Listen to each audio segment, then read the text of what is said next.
delivered them to be kept in chains of darkness until judgment? And if he didn't spare the ancient world, but protected Noah, a preacher of righteousness, and 7 others, when he brought a flood on the world of the ungodly? And if he reduced the cities of Sodom and Gomorrah to ashes and condemned them to ruin, making them an example to those who were going to be ungodly? And if he rescued righteous Lot, distressed by the unrestrained behavior of the immoral, for as he lived among them, that righteous man tormented himself day by day with the lawless deeds he saw and heard, then the Lord knows how to rescue the godly from trials and to keep the unrighteous under punishment until the day of judgment, especially those who follow the polluting desires of the flesh and despise authority. Bold, arrogant people, they do not tremble when they blaspheme the glorious ones. However, angels who are greater in might and power do not bring a slanderous charge against them before the Lord.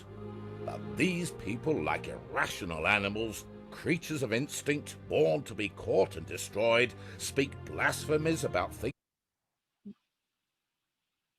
they don't understand, and in their destruction they too will be destroyed, suffering harm as the payment for unrighteousness. They consider it a pleasure to carouse in the daytime. They are blots and blemishes, delighting in their deceptions as they feast with you, having eyes full of adultery and always looking for sin, seducing unstable people and with hearts trained in greed, accursed children. By abandoning the straight path, they have gone astray and have followed the path of Balaam, the son of Bosor, who loved the wages of unrighteousness, but received a rebuke for his transgression. A speechless donkey spoke with a human voice and restrained the prophet's madness. These people are springs without water, mists driven by a whirlwind. The gloom of darkness has been reserved for them. For uttering bombastic, empty words, they seduce by fleshly desires and debauchery people who have barely escaped from those who live in error. They promise them freedom, but they themselves are slaves of corruption, since people are enslaved to whatever defeats them. For if, having escaped the world's impurity through the knowledge of our Lord and Savior Jesus Christ, they are again entangled in these things and defeated, the last state is worse for them than the first. For it would have been better for them not to have known the way of righteousness than, after knowing it, to turn back from the holy commandment delivered to them.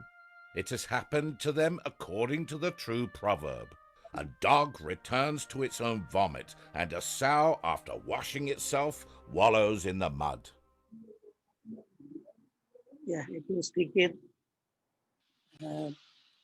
serigala berbulu domba. Silakan Pak Seto untuk memulai pertemuan malam hari ini. Silakan Pak.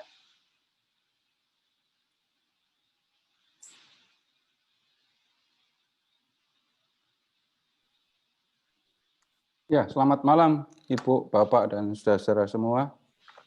Malam. Ya, malam ini kita akan melihat surat 2 Petrus. Dan kemudian ada beberapa tema yang disampaikan di dalam surat ini. Ya. Tapi kita akan memilih 2 saja. Dan malam ini kita akan bicara tentang adanya nabi-nabi palsu. Mengenai hal ini, Bapak Ibu silahkan membayangkan begini ya. Silahkan membayangkan, Bapak Ibu sudah hidup dalam keyakinan di dalam gereja Katolik gitu ya. Bayangkan saja Bapak Ibu ada di paroki Bapak Ibu. Udah jelas ajaran Katoliknya, udah jelas ibadatnya, udah jelas cara hidupnya, udah ditunjukkan gitu ya. Kemudian ada orang-orang yang baru Katolik, orang Katolik baru ya. Orang Katolik baru, tapi orang Katolik baru ini itu tidak datang dengan kepala kosong. Mereka sudah belajar, mereka sudah punya keyakinan tersendiri gitu ya. Kemudian ketika mereka menjadi Katolik, keyakinan mereka itu dimasukkan dalam gereja Katolik.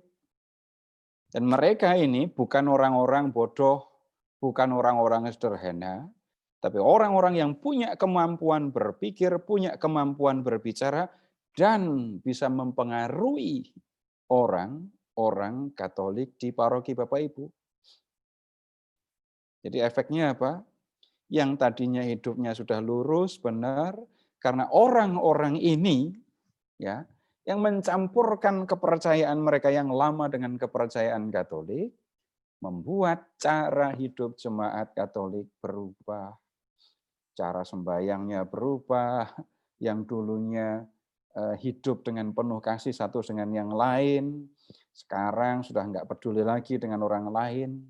Yang dulunya suka bermati raga, sekarang suka berpesta pora.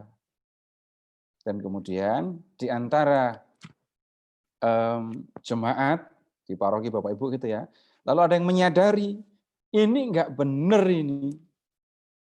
Ajaran yang disampaikan orang-orang ini nggak benar. Tapi masalahnya mereka sudah menjadi anggota jemaat dan ajaran mereka sudah mempengaruhi jemaat. Terus Bapak Ibu, sebagai orang yang lurus di dalam gereja Katolik mau buat apa? Nah, ini situasi yang dihadapi oleh penulis surat 2 Petrus. Penulis menyampaikan tanggapan, apa yang kamu lakukan itu enggak benar. Orang-orang itu juga tidak benar. Apa yang sesungguhnya mereka lakukan? Mereka menghina, menghujat Yesus. Dan kamu harus kembali kepada cara hidupmu, karena yang kamu ikuti ini keliru. Nah, gambarannya seperti itu dulu. Bapak Ibu sekarang silahkan membuka surat 2 Petrus, silahkan ke bab 1, ayat 1.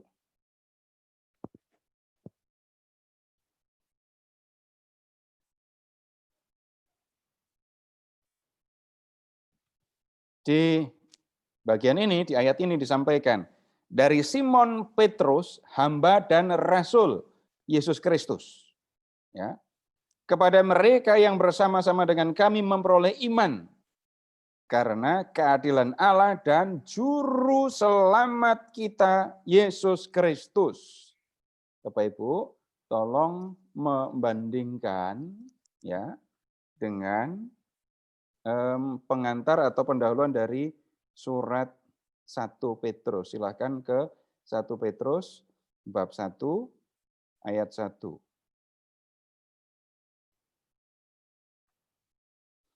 Dari Petrus, Rasul Yesus Kristus, kepada orang-orang pendatang yang tersebar di Pontus, Galatia, Kapadokia, Asia Kecil, dan Bitinia, yaitu orang-orang yang dipilih sesuai dengan rencana Allah, Bapa kita, dan yang dikuduskan oleh Roh supaya taat kepada Yesus Kristus dan menerima percikan darahnya.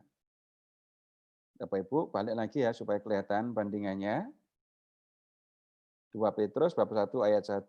Dari Simon Petrus ya, kepada mereka yang bersama-sama dengan kami memperoleh iman karena keadilan Allah dan juru selamat kita, Yesus Kristus. Ini bukan karena saya ngomongnya memberi tekanan, tetapi Bapak Ibu amati peran Yesus Kristus di 2 Petrus ini. Bersama kami memperoleh iman karena keadilan Allah dan juru selamat kita, Yesus Kristus. Sedangkan, ya kalau di 1 Petrus, perhatikan, dikuduskan oleh Roh supaya taat kepada Yesus Kristus. Nah, tentang penyelamatan yang dilakukan oleh Yesus, nanti yang sudah kita lihat, itu disampaikan di bab 1, kemudian nanti di bab 3 juga, itu yang sudah kita diskusikan di 1 Petrus ya. Tetapi di 2 Petrus, tekanan kepada juru selamat kita, Yesus Kristus. Kenapa ini penting? Tunggu dulu. Tapi lihat, penulis itu menyebut diri sebagai Simon Petrus, sama dengan 1 Petrus. Ya, sama dengan penulis 1 Petrus. Kemudian Bapak Ibu silahkan ke bab 3. 2 Petrus bab 3 ayat 1. 2 Petrus bab 3 ayat 1. Saudara-saudara yang kekasih, ini sudah surat yang kedua yang kutulis kepadamu. Dalam kedua surat itu, aku berusaha menghidupkan pengertian yang murni oleh peringatan-peringatan supaya kamu dan seterusnya. Jadi kalau membaca bab 3 ayat 1, ya, surat 2 Petrus ini adalah surat yang kedua yang ditulis oleh Petrus. Begitu kan ya.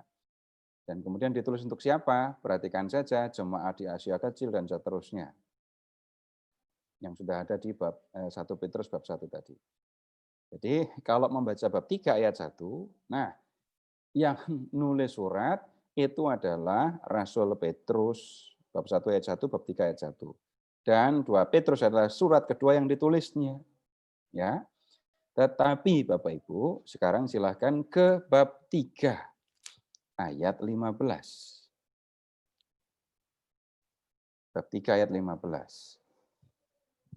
Anggaplah kesabaran Tuhan kita sebagai kesempatan bagimu untuk beroleh selamat.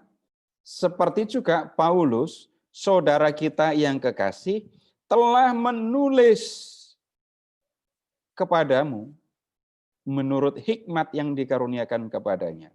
Hal itu dibuatnya dalam semua suratnya apabila ia berbicara tentang perkara-perkara ini.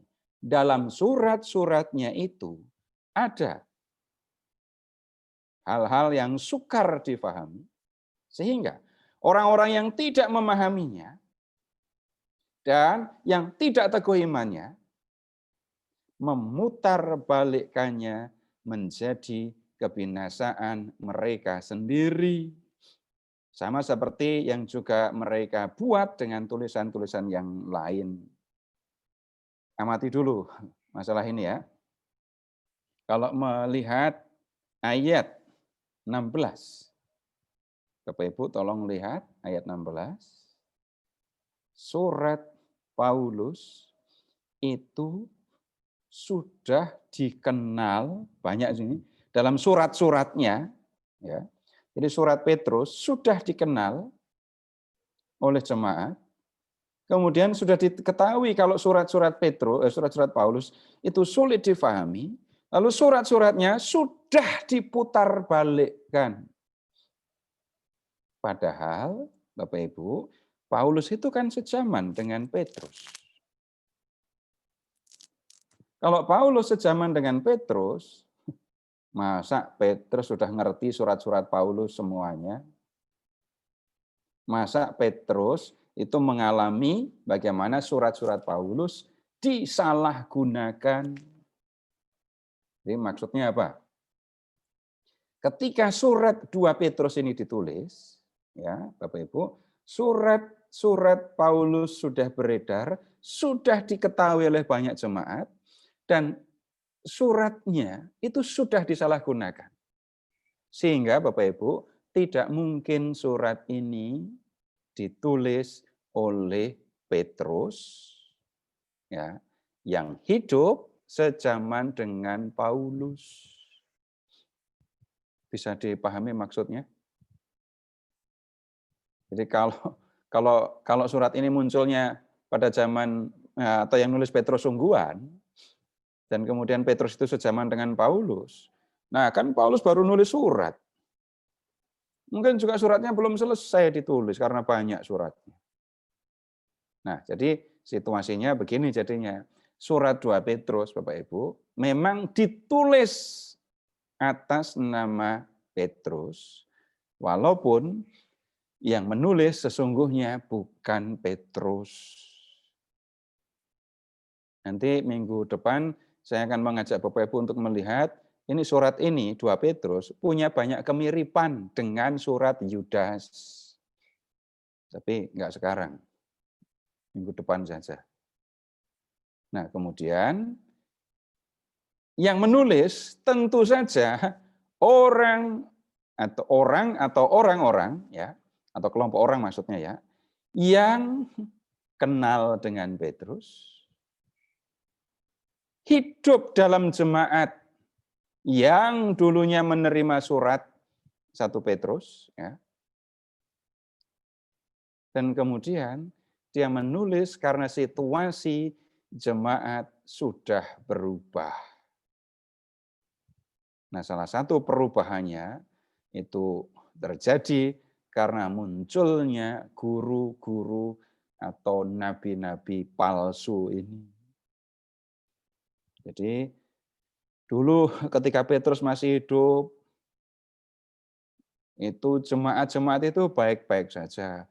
Mereka hidup lurus, hidup benar. Ingat di 1 Petrus ya, mereka diajak untuk mengingat penyelamatan yang dilakukan oleh Yesus. Kamu sudah ditebus dari cara hidupmu yang sia-sia, bukan dengan emas atau perak, tetapi dengan darah yang mahal. Ya, kemudian Petrus juga mengajarkan supaya orang hidup dalam kasih, mengasihi satu dengan yang lain. Berikutnya, yang sangat mencolok dan kita diskusikan di pertemuan yang lalu, Petrus mengajak orang untuk berani menanggung penderitaan demi dan bersama dengan Yesus. Situasi sekarang sudah berubah. Yang membuat situasi berubah adalah nabi-nabi palsu. Nah, supaya kita bisa memahami perubahannya, Bapak Ibu, ya Bapak Ibu perlu kenalan dengan nabi-nabi palsunya itu. Caranya bagaimana? Saya tidak akan mengajak Bapak Ibu memakai sumber yang lain dulu.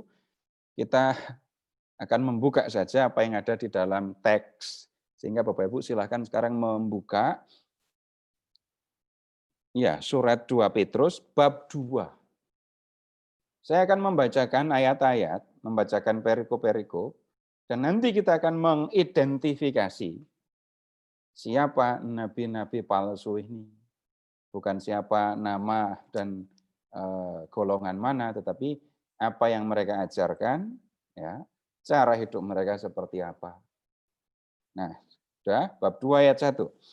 Sebagaimana nabi-nabi palsu dahulu tampil di tengah-tengah umat Allah, demikian pula di antara kamu akan ada guru-guru palsu. Mereka akan memasukkan pengajaran-pengajaran sesat yang membinasakan, bahkan mereka akan menyangkal penguasa yang telah menebus mereka, dan dengan jalan demikian segera mendatangkan kebinasaan atas diri mereka.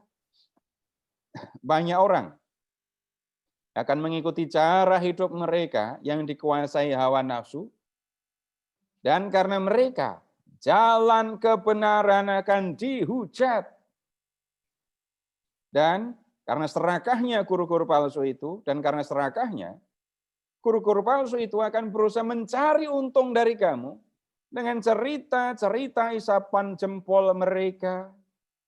Tetapi untuk perbuatan mereka itu, hukuman telah lama tersedia dan kebinasaan tidak akan tertunda. Lompat sekarang ke ayat 10b. Mereka begitu berani dan angkuh, sehingga tidak segan-segan menghujat kemuliaan. Padahal malaikat-malaikat sendiri yang sekalipun lebih kuat dan lebih berkuasa daripada mereka, tidak memakai kata-kata hujat kalau malaikat-malaikat menuntut hukuman atas mereka di hadapan Allah. Tetapi mereka itu, guru-guru palsu itu maksudnya ya, sama dengan hewan yang tidak berakal. Sama dengan binatang yang hanya dilahirkan untuk ditangkap dan dimusnahkan. Mereka menghujat apa yang tidak mereka ketahui. Sehingga oleh perbuatan mereka yang jahat, mereka sendiri akan binasa seperti binatang liar. Dan akan mengalami nasib buruk sebagai upah kejahatan mereka. Berfoya-foya pada siang hari, mereka anggap kenikmatan. Mereka adalah kotoran dan noda yang mabuk oleh hawa nafsu mereka. Kalau mereka duduk, makan, minum bersama-sama dengan kamu.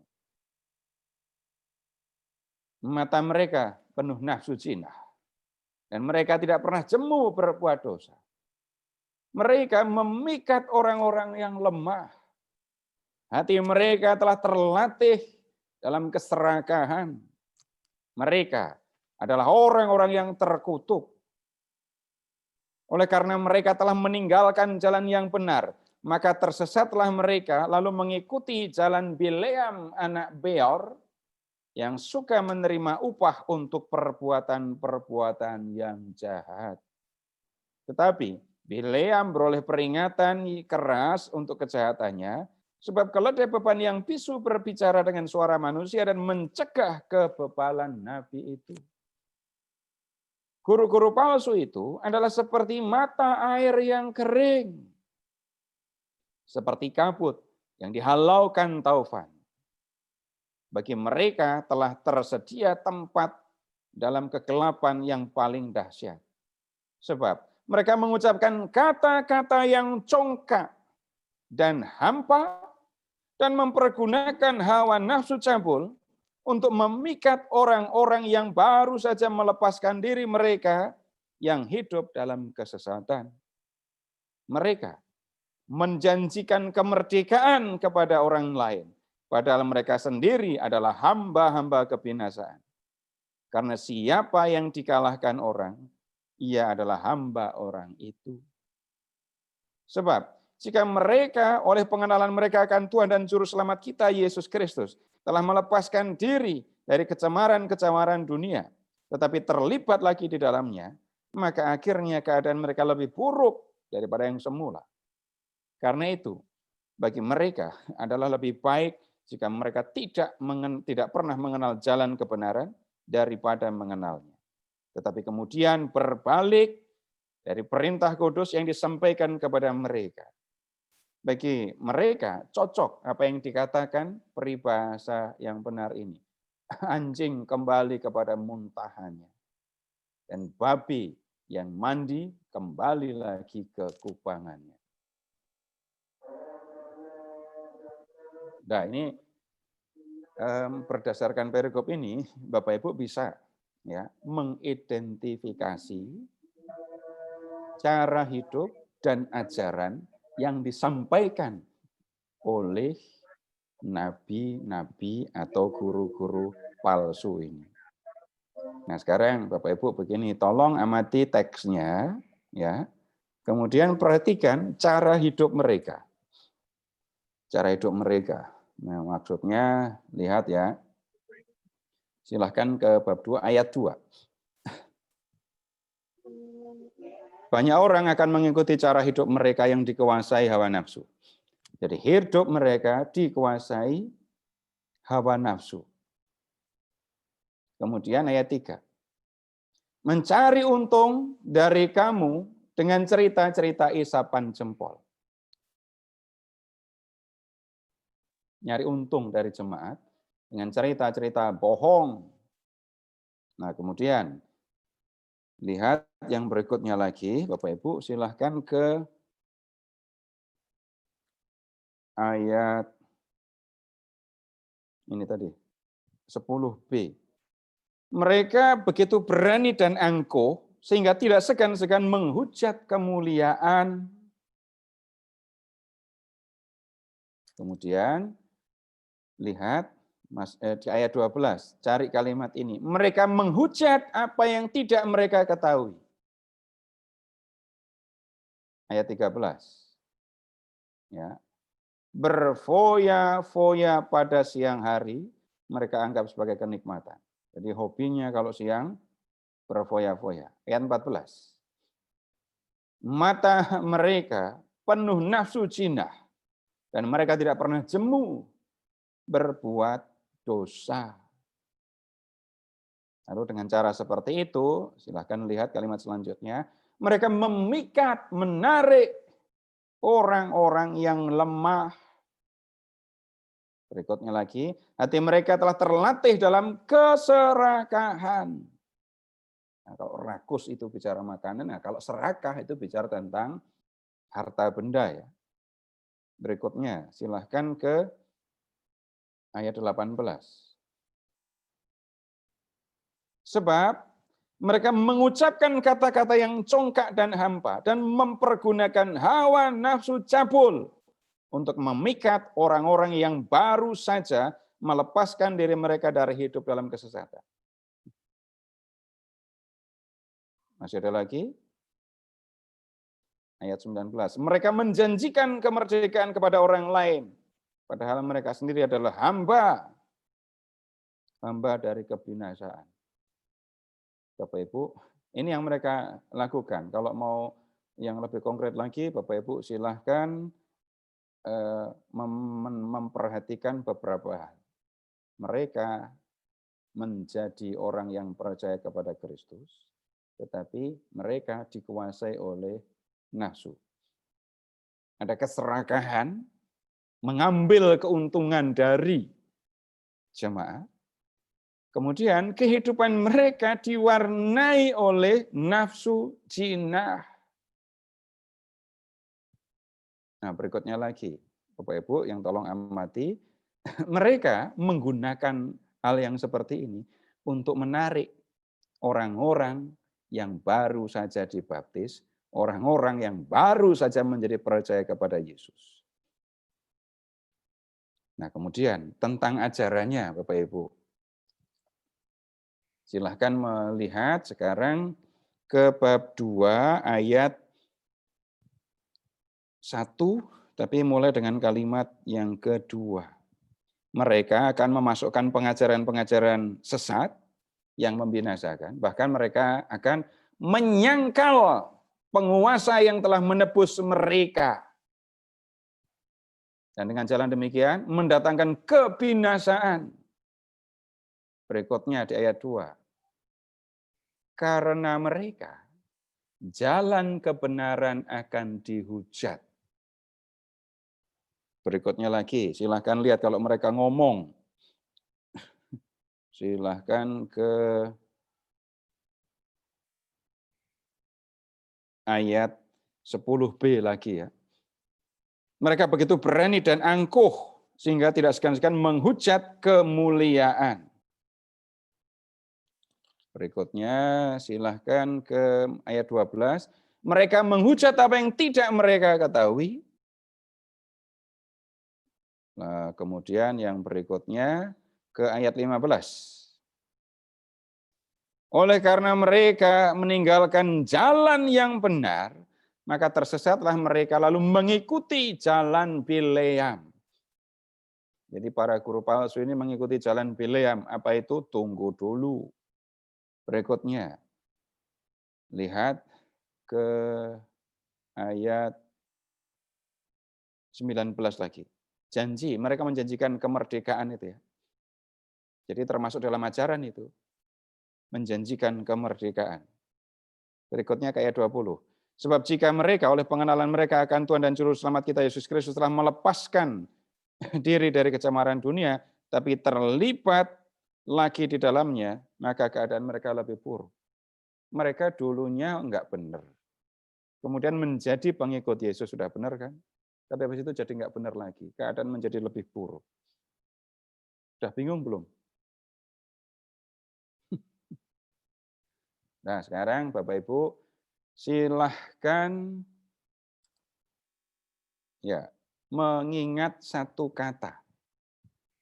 Gnosis. Gnosis itu kalau diterjemahkan artinya pengetahuan atau pengertian. Jadi kata Yunani gnosis, Bapak Ibu tolong mengingat kata itu yang artinya pengetahuan atau pengertian. Ini sebelum masuk ke dalam teks, lalu Bapak Ibu kan nanti kalau memahami aliran atau kepercayaan orang ini, Bapak Ibu akan lebih mudah memahami semua yang ada di dalam teks ini tadi. Nah, apa itu gnosis? Ini sebuah keyakinan, bukan langsung menunjuk kepada agama ya. Aliran atau kepercayaan yang hanya dimiliki oleh sekelompok orang tertentu gitu. Jadi kelompok orang ini yakin, percaya, ada pengetahuan rahasia yang mereka miliki. Dan pengetahuan rahasia ini, itu makanya namanya gnosis itu ya. Pengetahuan, tapi pengetahuannya rahasia. Hanya dimiliki oleh kelompok orang tertentu. Dan kemudian, dari mana mereka mendapatkan pengetahuan ini? Mereka mengatakan pengetahuan mereka datang dari yang ilahi. Ini kalau ngomongnya di kelas, saya akan lebih leluasa berbicara tentang hal ini karena Bapak Ibu bisa jadi sekarang pun masih berhadapan dengan cara hidup kepercayaan orang-orang itu, bahkan ada di antara orang Katolik. Jadi orang-orang tertentu ya yang merasa diri punya pengetahuan karena kontak langsung dengan Allah. Bapak Ibu nggak punya kan? Kalau Bapak Ibu merasa punya, jangan-jangan termasuk aliran gnosis ini lagi. Nah kemudian yang menjadi isi utama dalam kepercayaan mereka itu adalah dualisme antara roh ya dan daging. Jadi ada pemisahan, ada roh, ada daging. Nah, lebih konkret lagi, Bapak Ibu ada jiwa itu ke roh kan ya? Enggak kelihatan kok. Dan ada raga, daging. Nah, yang bersifat rohani itu lebih unggul, lebih mulia, dan itu adalah diri manusia yang sesungguhnya. Nah, kemudian dalam peristiwa kelahiran seorang manusia, jiwa yang sifatnya rohani ya, rohani itu maksudnya roh, hidup tapi nggak ada raganya. Dalam peristiwa kelahiran, jiwa manusia masuk ke dalam raga. Tetapi jiwa itu roh itu bersih, suci, mulia. Daging itu ragawi, sebaliknya kotor, rendah, menjijikkan. Nanti lebih lanjut, pemahamannya begini, jiwa yang bersih, yang rohani, yang suci ini tidak bisa dikotori oleh perbuatan daging atau raga. Kalau orang mencuri, itu yang mencuri raga, yang berdosa raga, jiwa tidak terpengaruh. Bapak Ibu, ini ajaran gnosis ya, bukan ajaran Katolik ya. Nanti dikiranya ini seolah-olah saya ngomongin kitab suci. Enggak, ini saya bicara tentang aliran gnosis ini. Kalau ada orang yang berzina itu cuma daging, raga, jiwa tidak terpengaruh oleh perzinahan yang dilakukan oleh raga ini. Menarik sekali ajarannya kan? Enak sekali, pasti senang sekali kalau ikut ajaran kayak gini.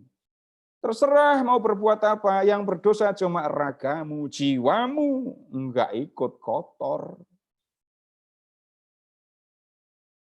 Dan Bapak Ibu, yang kayak gini itu banyak.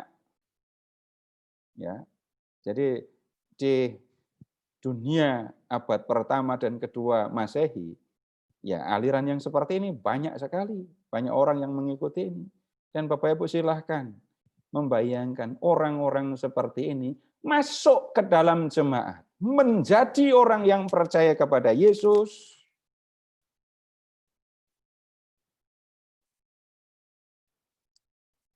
Gnosis mereka dilepas? Enggak. Keyakinan mereka ditinggalkan? Enggak. Sebaliknya, keyakinan mereka yang gnosis itu tadi dibawa masuk ke dalam jemaat, dibawa masuk ke dalam gereja, dan mereka campurkan, mereka gunakan untuk memahami, menjelaskan ajaran Kristiani. Yang kemudian terjadi apa? Kacau.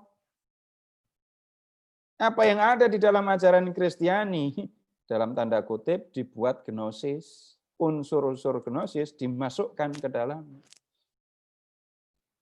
Nah, kalau Yesus itu, siapa dia? Yesus itu cuma manusia. Kalau Kristus, nah itu baru roh. Ketika Yesus lahir dan menjadi dewasa, ya dia cuma Yesus. Dan ingat ketika Yesus dibaptis, roh turun ke atas Yesus. Disitulah roh Kristus masuk dalam manusia Yesus. Dan kemudian selama Yesus berkarya, dia disertai oleh roh Kristus itu. Terus sampai kemudian, ingat, menjelang kematian ketika Yesus di Getsemani. Yesus mengalami kesedihan, ketakutan. Kenapa? Itu roh Kristus pulang ke surga. Sehingga tinggal manusia Yesus. Tinggal manusia Yesus. Nah, kalau yang ditangkap, disalib itu adalah manusia Yesus, ada dampak untuk keselamatan manusia atau enggak? Enggak ada. Itu kematian manusia biasa kok. Yesus memang mengajarkan hal yang benar, yang baik, tapi tunggu dulu. Dia akhirnya cuma manusia biasa, dan kematiannya enggak ada artinya untuk manusia, enggak ada artinya untuk keselamatan manusia. Nah, yang berikutnya lagi yang berkaitan dengan ini, nah, terus bagaimana caranya orang bisa selamat? Belajarlah gnosis. Ikuti ajaran gnosis. Carilah berdasarkan atau dengan mencari guru-guru gnosis supaya kamu mendapatkan pencerahan dari yang ilahi itu. Itu yang akan menyelamatkan kamu. Nah, Bapak Ibu, dengan menyampaikan atau memahami itu, sekarang Bapak Ibu akan lebih mudah mengerti. Ya. Jadi para nabi palsu itu siapa? Mereka adalah orang-orang pengikut aliran gnosis yang kemudian menjadi orang yang percaya kepada Kristus dan menjadi anggota jemaat.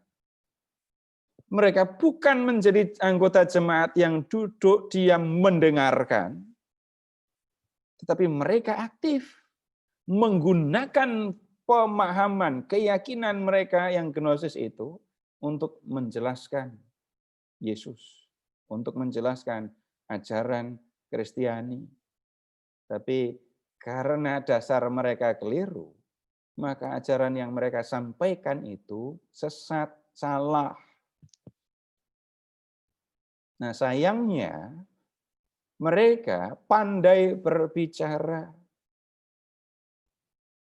Pandai berbicara, dan kemudian Bapak Ibu amati tadi ya, mereka menyesatkan orang-orang yang lemah, orang-orang yang dalam tanda kutip kemampuan berpikirnya kurang, daya kristisnya kurang, dan lihat, orang-orang yang baru menjadi percaya kepada Kristus, yang baru menjadi anggota jemaat, mereka tangkap dan mereka ajari tentang ya sinkretisme antara Kristiani dengan gnosis tadi.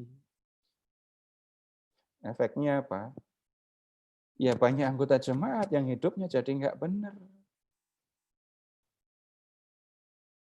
Nah itu kesesatan mereka. Sekarang tolong Bapak Ibu melihat, sekarang begini, ke bab 2 ayat 1 kalimat yang kedua.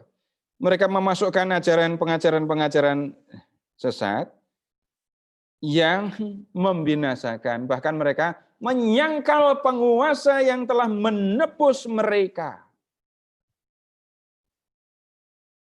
Bapak Ibu lihat ke bab 1 ayat 1. Memperoleh iman karena keadilan Allah dan juru selamat kita, Yesus Kristus.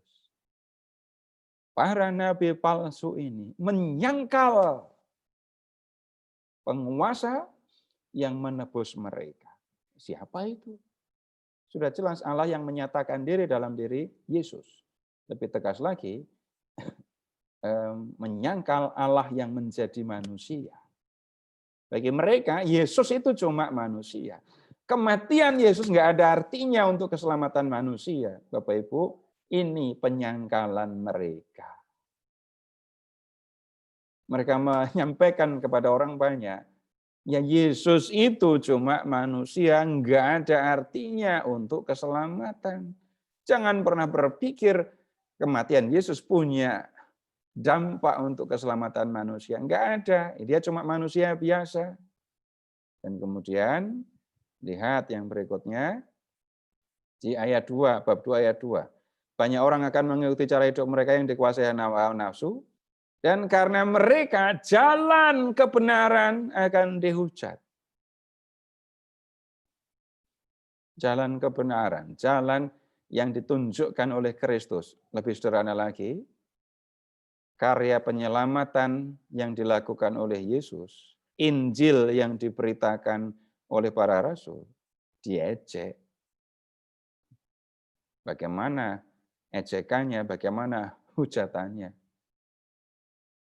Ya, yang dulunya dianggap sebagai isi utama kepercayaan Kristiani, dianggap sekarang nggak ada artinya. Nah, masih lebih lanjut, Bapak Ibu, silahkan lanjut ya.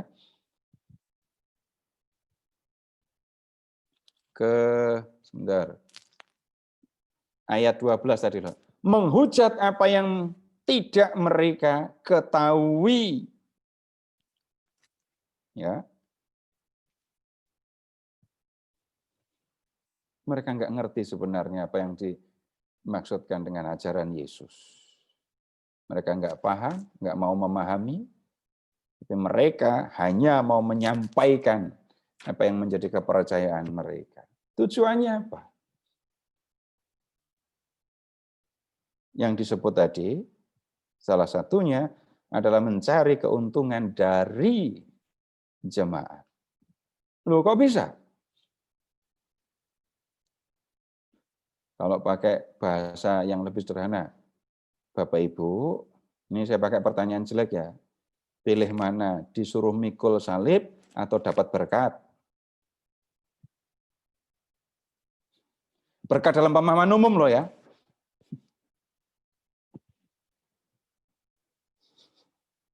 Siapa yang akan memilih jalan salib? Siapa yang akan memilih, baik saya terima salibnya. Ngapain saya nggak ada artinya karunia buat saya, nggak ada artinya berkat untuk saya. Nggak mungkin orang berpikir begitu. Nah, guru-guru palsu ini mengajar kira-kira caranya seperti itu. Balik ingat lagi tentang dualisme roh dan raga ya. Setelah menyampaikan ajaran tentang siapa Yesus yang kematiannya nggak ada artinya, lalu mereka juga mengajarkan jiwa itu suci, raga itu yang kotor, tapi jiwa yang rohani tidak bisa dikotori oleh raga. Jadi kalau kamu mau berdosa, yang berdosa cuma ragamu. Kalau kamu mau mencuri, berzina, membunuh, itu cuma perilaku ragamu. Jiwamu tidak akan terpengaruh. Ya efeknya apa?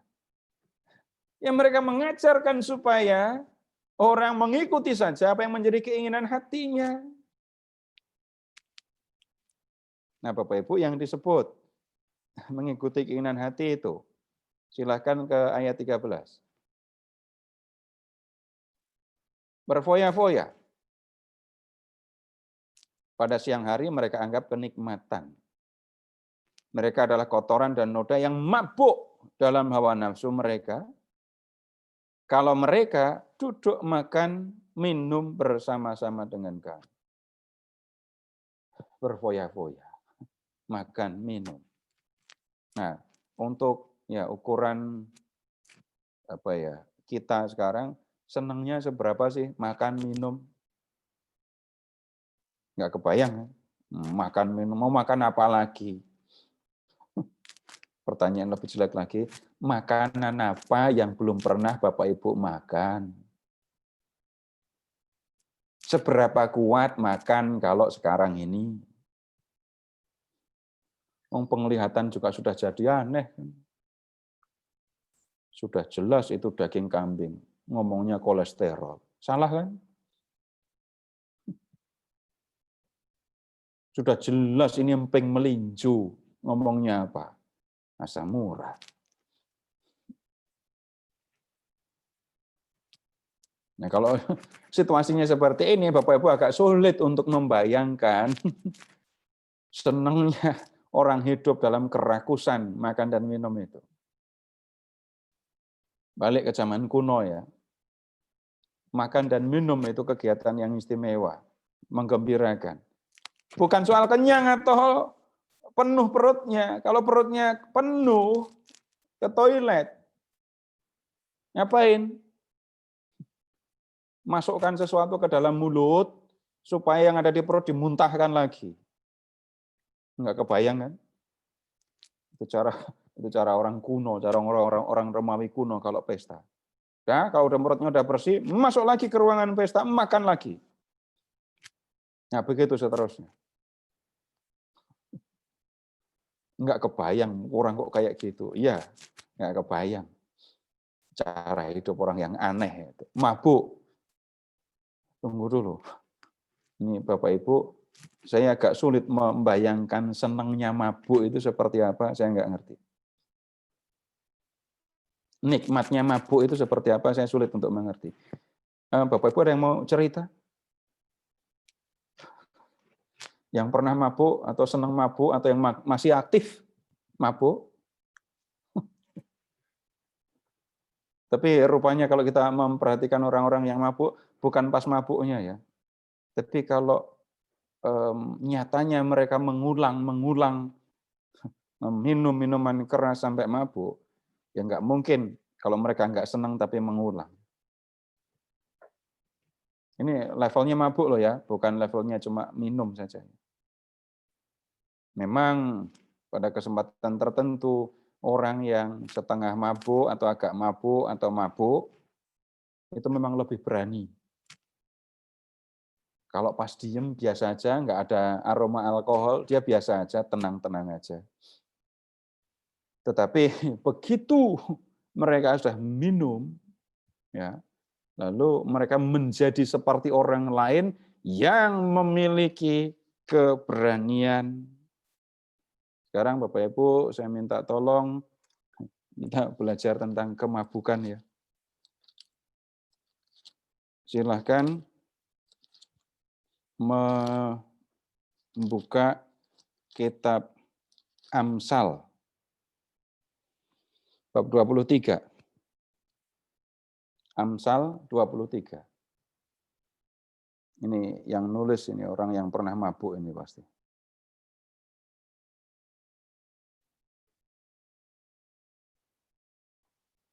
Amsal 23. Ayat 29 dan seterusnya.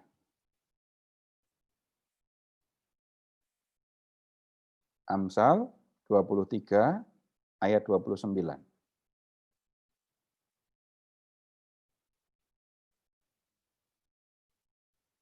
Sudah ketemu? Siapa mengadu, siapa mengeluh, siapa bertengkar, siapa berkeluh kesah. Siapa mendapat cedera tanpa sebab? Siapa merah matanya? Yakni mereka yang duduk dengan anggur sampai jauh malam. Mereka yang datang mengecap anggur campuran. Jangan melihat kepada anggur kalau merah menarik warnanya dan mengilau dalam cawan. yang mengalir masuk dengan nikmat. Tetapi kemudian memakut seperti ular dan menyemburkan bisa seperti beludak. Lalu matamu akan melihat hal-hal yang aneh, dan hatimu akan mengucapkan kata-kata yang kacau. Engkau akan seperti orang di tengah ombak laut, seperti orang di atas tiang kapal. Engkau akan berkata, orang memukul aku, tetapi aku tidak merasa sakit. Orang memalu aku, tapi tidak kurasa. Bilakah aku siuman, aku akan mencari anggur lagi. Beneran kayak gitu apa enggak kalau orang mabuk? Nah, itu hanya untuk melihat nih kalau orang sampai senangnya mabuk, senangnya minum itu situasinya kayak gitu. Nah, balik ke 2 Petrus lagi.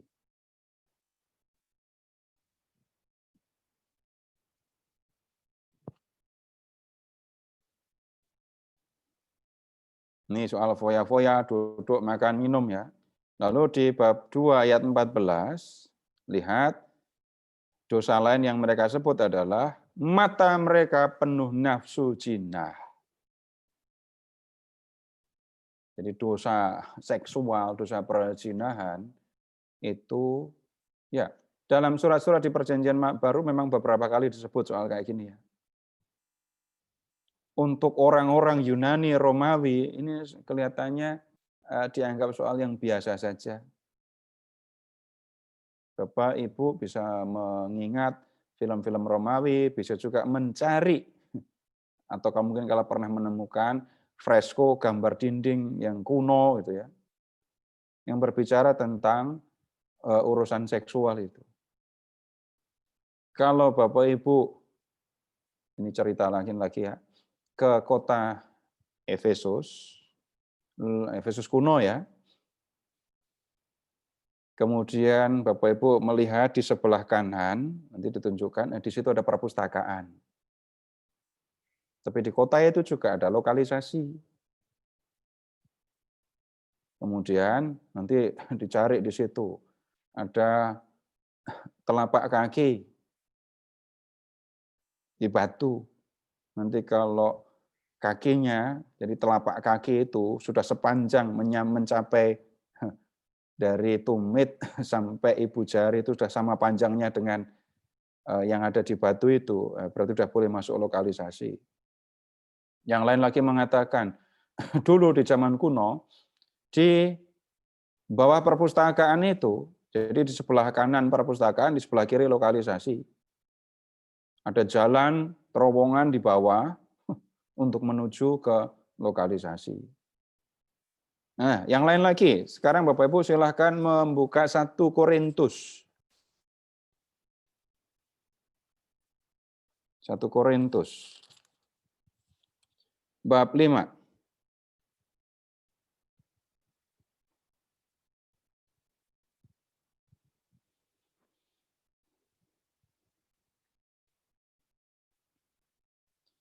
Lihat ke ayat 1.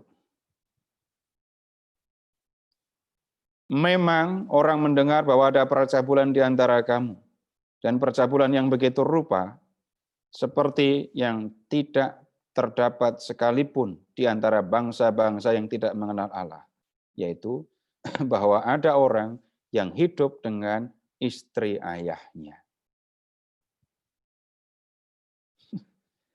Yang bisa mengatakan istri ayahku, itu biasanya anak tiri, anak kandung nggak pernah ngomong kayak gitu. Istri ayahku, masa ibuku? Atau masa ibuku disebut atau aku sebut istri ayahku? Enggak. Yang disebut dengan istri ayahku itu adalah ibu tiriku. Silahkan membayangkan di antara anggota jemaat ada orang ya yang hidup bersama memperistri atau tanpa ikatan suami istri ya dengan ibu tirinya.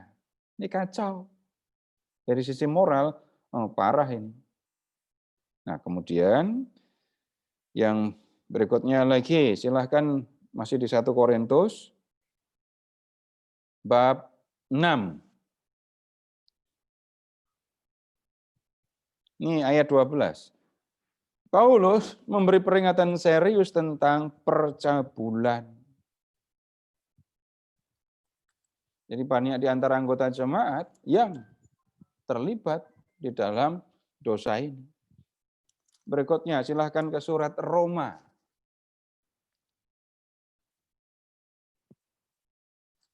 Silahkan ke surat Roma. Bab 1.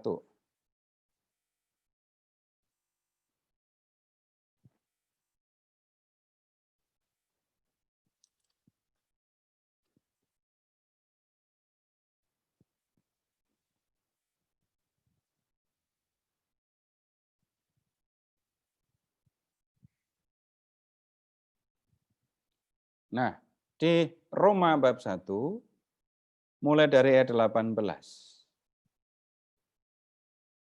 Ya, itu bicara tentang penyembahan berhala. Dan lihat ke ayat 23.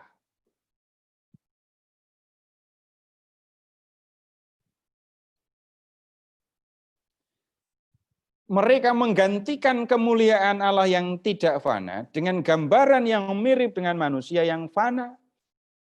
Burung, binatang, atau binatang yang menjalar. Ini penyembahan berhala. Allah digantikan ya dengan berhala. Berikutnya lagi, masih urusan dengan penyembahan berhala ya. Silahkan ke ayat 25. Sebab mereka menggantikan kebenaran Allah dengan dusta dan memuja dan menyembah makhluk dengan melupakan penciptanya. Karena itu Allah menyerahkan mereka kepada hawa nafsu yang memalukan. Sebab istri-istri mereka menggantikan persetubuhan yang wajar dengan yang tak wajar. Demikian juga suami-suami meninggalkan persetubuhan yang wajar dengan istri mereka dan menyala-nyala dalam berahi mereka seorang terhadap yang lain, sehingga mereka melakukan kemesuman laki-laki dengan laki-laki. Kacau beneran. Bapak Ibu, kalau kita nggak mau belajar begini, nggak nyangka kan surat Paulus kepada jemaat di Roma ngomong kayak gini. Paulus sudah menyebutkan tentang penyembahan berhala, ya. Dan dalam penyembahan berhala itu ada aktivitas ibadah kesuburan. Ibadah yang dilakukan dengan persetubuhan, termasuk dengan cara yang aneh ini. Nah, Bapak Ibu, ya ini sekedar untuk memberikan pemahaman kalau orang mengatakan perzinahan, seperti yang kita lihat di 1 Petrus, ya kayak gini. Nanti ada yang langsung menyebut soal-soal seperti ini ya Bapak Ibu, silahkan kembali ke 1 Korintus tadi ya, bab 6. 1 Korintus bab 6 tadi ya. Kembali ke situ lagi, sekali aja. Habis itu kembali ke Petrus lagi.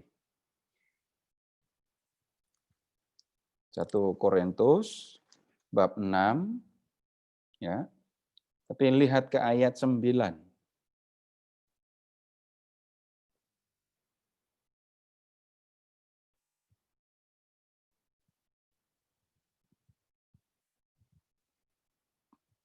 Ya ini surat jelas disampaikan untuk jemaat ya.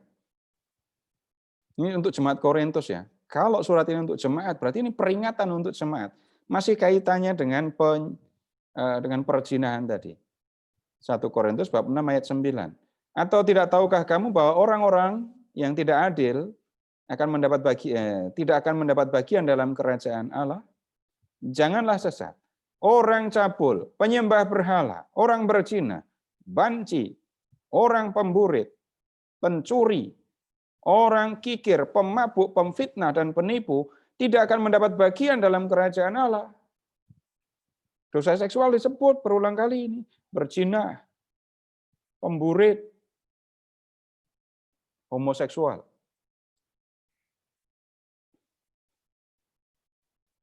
Nah, kemudian kembali lagi ke 2 Petrus ya. Kembali ke bicara tentang guru-guru atau nabi-nabi palsu. Dan Bapak Ibu bisa melihat sekarang ke ayat 15. Mereka itu sebenarnya mengikuti para penyembah berhala. Bapak Ibu lihat Bileam ya. Bileam itu nabi palsu ya, yang ya ini namanya orang bukan Yahudi terhitung sebagai penyembah berhala, nabi palsu. Menyampaikan sesuatu untuk mendapatkan bayaran. Kemudian lihat Bileam masih diperingatkan oleh Allah dan menghentikan kegiatan sebagian nabi bayaran tadi. Tapi yang tolong diperhatikan, orang-orang yang masuk ke dalam jemaat dan menjadi nabi palsu, itu mantan penyembah berhala, mereka orang-orang yang dulunya atau sampai ketika mereka percaya memegang aliran gnosis, dan kemudian karena itu cara hidup mereka kacau, cara hidup mereka enggak benar, karena bukan mencari apa yang dikehendaki oleh Allah. Prinsipnya, carilah pencerahan dari Tuhan. Ragamu, terserah kamu.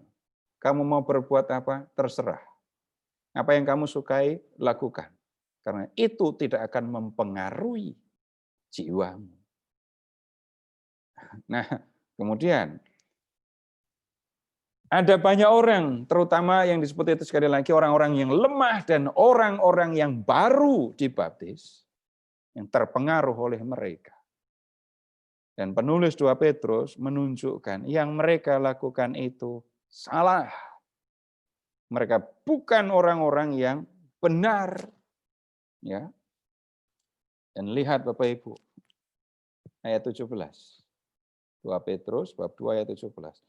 Guru-guru palsu itu adalah seperti mata air yang kering, seperti kabut yang dihalau taufan.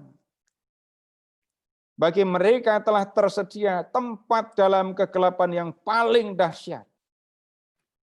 Nah, kemudian begini, Tuhan tidak akan tinggal diam menghadapi nabi-nabi palsu ini. Ya, lihat. Bagi mereka telah tersedia tempat dalam kegelapan yang paling dahsyat. Kemudian lebih jelas lagi Bapak Ibu, tolong ke ayat 4 sampai dengan 10.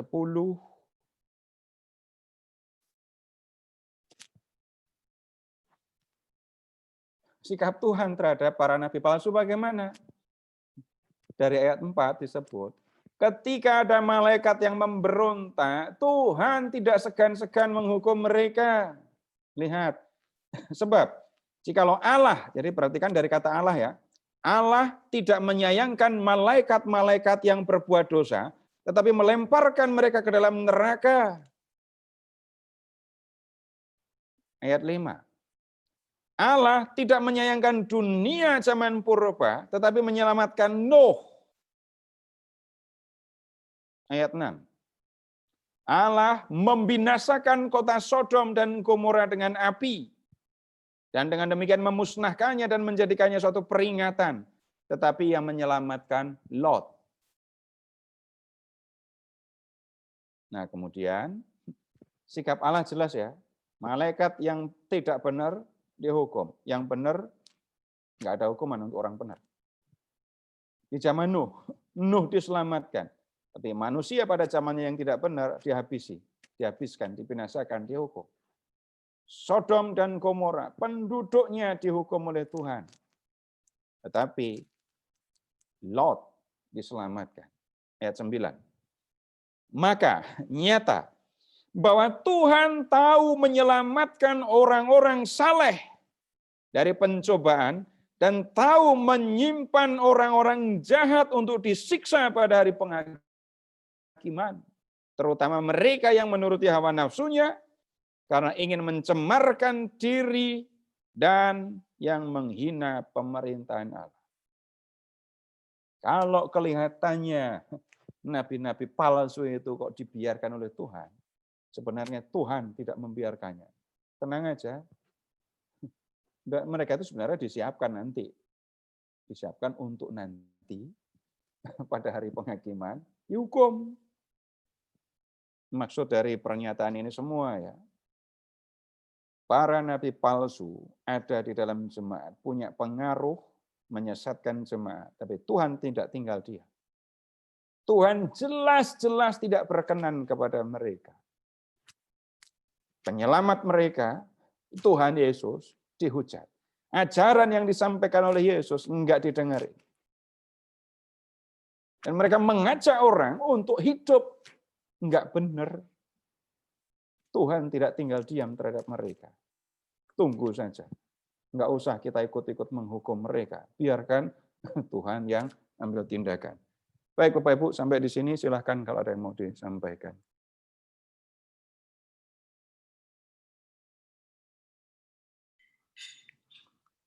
Silahkan Bapak Ibu kalau mau ada yang bertanya.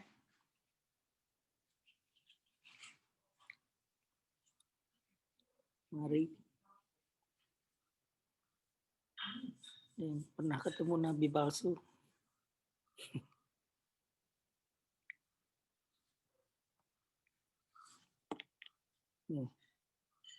Belum ada ya.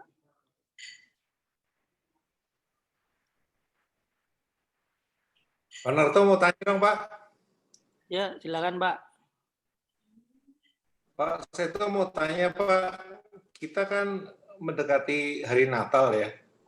Kelihatannya di gereja sebelah sedang ada ribut-ribut nih. Ada sebagian yang mengatakan bahwa tanggal 25 Desember ada pendeta yang bilang kalau percaya 25 Desember adalah hari kelahiran Yesus, itu berdosa.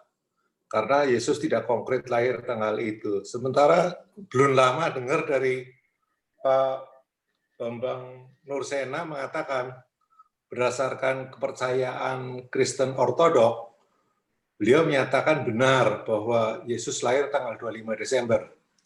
Berdasar perhitungan yang diberitakan oleh Injil Lukas. Saya ingin tanya, kita sebagai orang Katolik kan kalau beranggapan bahwa apa yang dikatakan Pak Bambang Nursena itu benar, yakin, karena menurut beliau kelahiran Yesus 25 Desember itu sudah menjadi tradisi dari gereja Kristen Ortodok sejak abad yang pertama gitu. Pendapat Pak Seto bagaimana? Karena apakah ini pengajaran palsu? Mestinya sih tidak. Pak Bambang Nursena bicara dengan cukup ilmiah gitu. Ya itu pertanyaannya, Pak. Terima kasih. Bagus. Ya. Bapak Ibu, yang nomor 1, Bapak Ibu ada di dalam gereja Katolik. Di dalam gereja Katolik, Bapak Ibu pernah nggak diajak meributkan Yesus lahirnya tanggal berapa?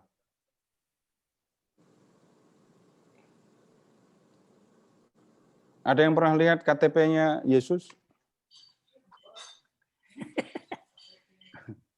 Ya, memang di sejak awal Bapak Ibu silakan mengingat satu nama Hippolytus ya.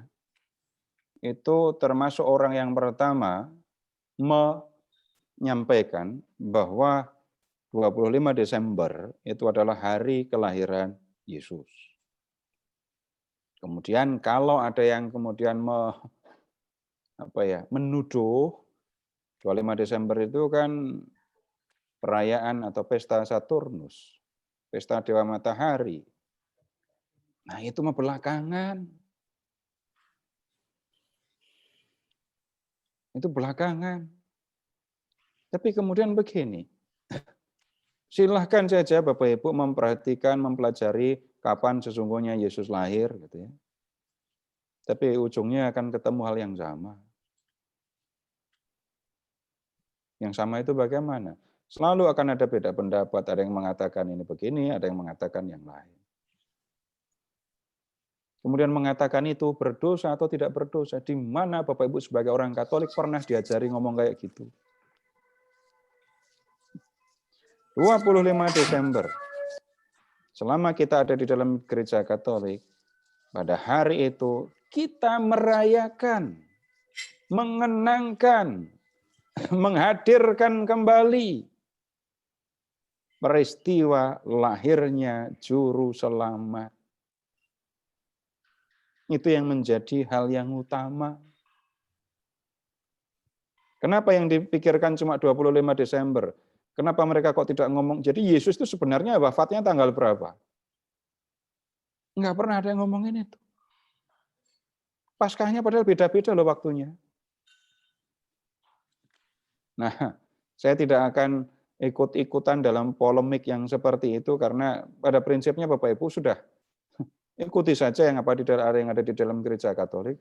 Kalau Bapak Ibu kita mengikuti Yesus lahir 25 Desember, masalahnya apa? Enggak ada soal.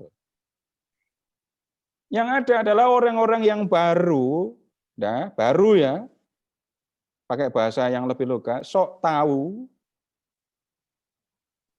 merasa ini pengetahuan belum seberapa, merasa ngerti semua, dan kemudian menuduh orang yang memegang kepercayaan yang begitu lama itu sebagai orang yang keliru. Orang Katolik sudah berpengalaman dituduh-tuduh kayak gitu. Orang Katolik sudah biasa. Ajaran Katolik itu salah karena begini-begini. Sudahlah. Mau debat, mau diskusi, silahkan saja. Tapi Bapak Ibu nomor satu, pegang apa yang disampaikan, apa yang diajarkan di dalam gereja Katolik. Begitu, Pak. Ada lagi? Terima kasih, Pak. Ya, bagus. Pak Seto, saya mau nanya, Pak. Kebetulan saya ada ketemu pemuka agama ya, yang terjerat kasus korupsi gitu. Nah, ini setelah melalui persidangan, lalu sudah menjalani hukuman, lalu dia kembali lagi. Apakah ini ada semacam pengampunan ya yang bisa kita terima, Pak Seto? Nah, ketika orang bertobat, dia akan diampuni. Tapi untuk bertobat, orang tahu kalau dia bersalah, orang bahkan yang lebih berat lagi ya, menyesal karena sudah melakukan kesalahan. Dan kesalahan yang dilakukan bukan semata-mata kesalahan kalau korupsi, entah terhadap gereja, entah terhadap negara. Dia orang yang percaya kepada Allah. Dosa kesalahan yang dilakukan oleh orang yang percaya kepada Allah bukan hanya dosa kepada dirinya sendiri, bukan hanya dosa kepada sesama, tetapi juga kepada Allah. Pada prinsipnya sama. Saya memang nggak korupsi, tapi saya melakukan dosa yang lain itu. Nah, yang lain lagi melakukan dosa yang berbeda lagi. Tapi ketika orang tahu kalau dia bersalah, menyesal, dan kemudian bertobat, maka ya kita percaya kita akan menerima pengampunan itu. Begitu, Pak. Ya, kasih, Pak. Ada yang lain? Kalau di chat. Oh ya, ada chat, Pak. Bagaimana berlatih untuk membedakan nabi palsu, sebab mereka bagaikan serigala berbulu domba. Bapak Ibu, nabi-nabi di perjanjian lama itu kalau ngomong menyebut nama Tuhan. Nabi palsu juga menyebut nama Tuhan. Nabi palsu juga menyebut nama Tuhan.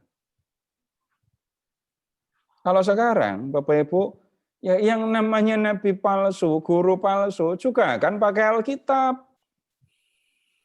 Supaya Bapak Ibu percaya apa yang dia omongkan, dia pakai Alkitab, kutip ayat.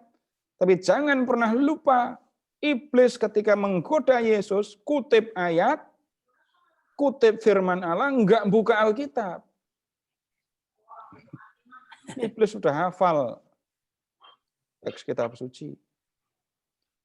Nah, yang kita perlu lakukan, Bapak Ibu, maka pahami apa yang diajarkan sesungguhnya oleh Yesus.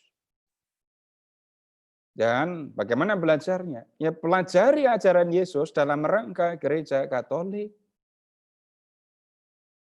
Kalau ada orang-orang baru mengajarkan ini dan itu, Bapak Ibu yang memberi penilaian, ini sesuai dengan ajaran Yesus atau enggak. Untuk memberi penilaian kan balik lagi, Bapak Ibu harus ngerti yang diajarkan oleh Yesus. Bukan sekedar kutip ayat. Nah, ini sekarang begini. Kalau Bapak Ibu ada yang senang motor apa enggak atau mobil, tapi yang ini loh, mobil-mobil second gitu. Untuk tahu mobil ini bagus apa enggak, kalau saya paling akan nanya orang ini bagus apa enggak. Saya enggak ngerti.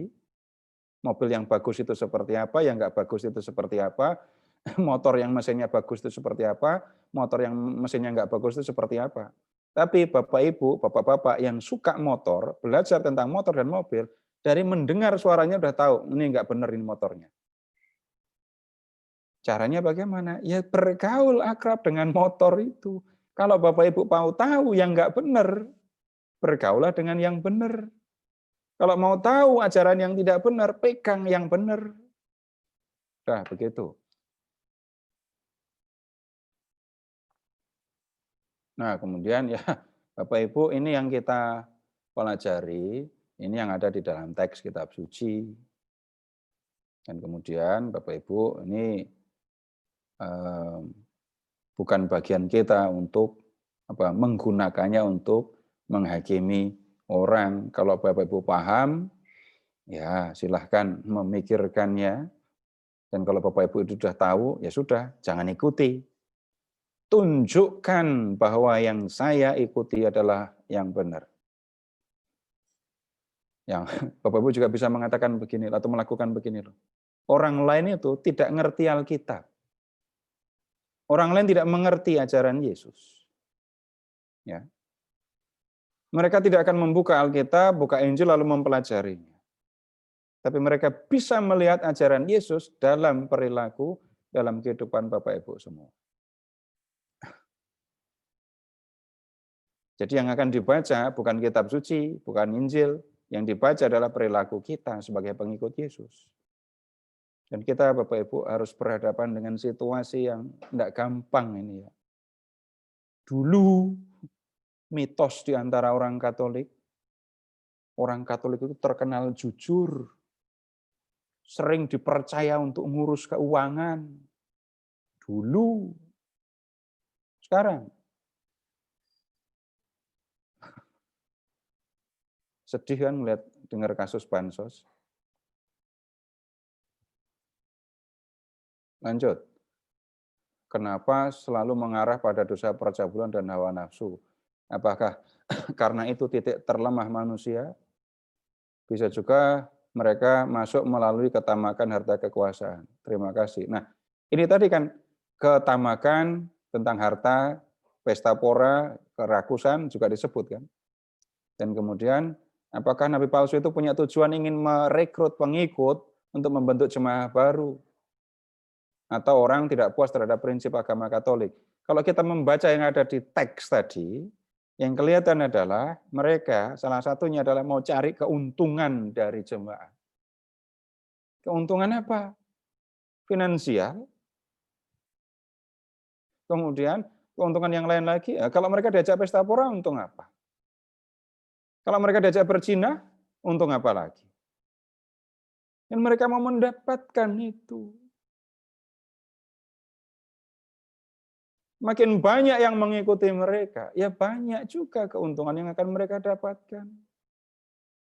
Nah, sekarang gini, Bapak Ibu udah selesai, udah 5 menit lagi ya.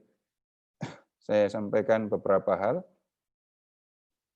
Ini saya tidak akan mengajak Bapak Ibu untuk melihat, membuat kriteria, dengan kriteria ini, maka kelompok ini, kelompok itu, nah itu termasuk ajaran yang palsu, yang sesat. Tapi Bapak Ibu, apa yang disampaikan oleh surat Petrus ini tadi, itu memberikan peringatan kepada kita, peringatan yang sangat serius, supaya kita benar-benar memahami apa yang sesungguhnya diajarkan oleh Tuhan Yesus. Bapak Ibu juga bisa menemukan tadi, surat-surat Paulus itu sudah disalahgunakan. Kristus rela menjadi miskin, supaya kita bisa menjadi kaya berkat kemiskinannya. Itu contoh penyalahgunaan. Itu cuma mau menunjukkan atau mengajak orang supaya orang percaya bahwa kalau kamu beriman, kalau kamu percaya kepada Yesus, kamu akan sejahtera, kaya, melimpah ruah hartamu. Tapi cuma itu yang diambil. Mereka nggak mau ngajarin, mereka nggak mau ngajak untuk ngambil ayat-ayat yang menurut mereka nggak ngasih keuntungan. Upahku adalah boleh memberitakan Kristus tanpa upah. Nggak pernah itu dikutip.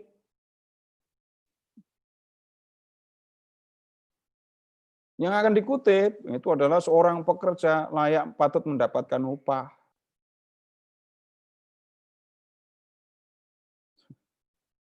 Kata-kata Paulus yang berkaitan dengan, ya, siapa yang pernah turut berperang dengan biaya sendiri, nggak pernah kayak gitu dikutip. Paulus pergi memberitakan Injil, tapi biaya sendiri. Paulus bekerja, cari duit, ya, tapi itu untuk karya pelayanan yang dilakukan. Ajaran Yesus, Bapak Ibu, isi Alkitab disalahgunakan. Dipilih ayat-ayat yang bisa menggerakkan, mendorong orang untuk memberi keuntungan kepada yang ngomong. Saya bisa melakukan itu, bisa, saya tahu ayat-ayatnya kok.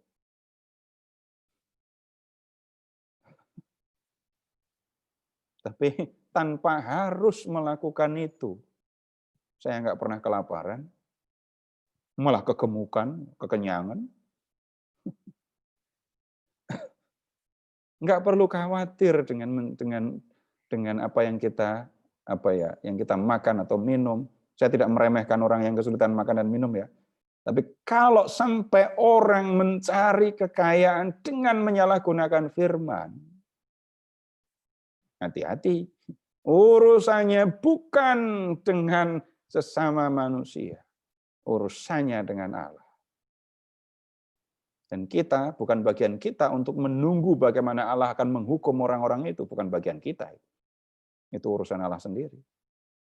Tapi sekali lagi untuk kita, peringatan serius, pelajari, pahami apa yang diajarkan oleh Yesus, dan bagaimana saya tahu bahwa ajaran yang benar, Bapak Ibu, ya ikuti, pelajari apa yang disampaikan di dalam gereja Katolik. Ibaratnya Bapak Ibu, yang punya Alkitab itu kan orang Katolik. Dari Petrus ya sampai sekarang. Itu kan jalurnya jelas kan ya. Dari Petrus dan para rasul sampai sekarang kepada para uskup. Terus itu dipelihara ajaran para rasul. Kitab suci dari dulu sampai sekarang terus dibaca. Kalau kemudian muncul orang-orang baru yang sok tahu, merasa lebih ngerti Alkitab, dan kemudian menyalah-nyalahkan apa yang ada di dalam gereja Katolik, mau didengerin ya terserah, tapi kalau dipercaya ya salah sendiri. Datang belakangan, merasa lebih ngerti. Itu ibaratnya, ibu bapak tinggal di rumah kan, ada tamu, orang lain masuk, dan orang itu mengatakan macam-macam tentang rumah bapak ibu, seolah-olah dia lebih ngerti rumah bapak ibu daripada bapak ibu sendiri. Terima kayak gitu? Enggak akan terima. Nah, balik lagi. Apa yang diajarkan oleh para rasul tentang Tuhan Yesus, tentang Allah, tersimpan di dalam Alkitab. Kita membaca Alkitab untuk memahami kebenaran tentang Allah, dan kita melakukannya dalam rangka gereja Katolik ini. Dengan cara seperti itu Bapak Ibu, kita akan terjaga, terhindar dari hal-hal yang sesat, yang membuat kita jauh dari Allah, yang membuat kita jauh dari kehendak Allah. Terima kasih, selamat malam. Baik Pak Seto, terima kasih Bapak Ibu sekalian. Pak Seto. Mudah-mudahan kita bisa lebih mengerti ya bagaimana banyak beredar nabi-nabi bahas. Baik, kita tutup pertemuan malam hari ini dengan doa ya Pak Tabah, Pak Helmi. Silakan Pak. Gantian aja, jangan saya terus. Itu paket Pak. Pak Roy deh.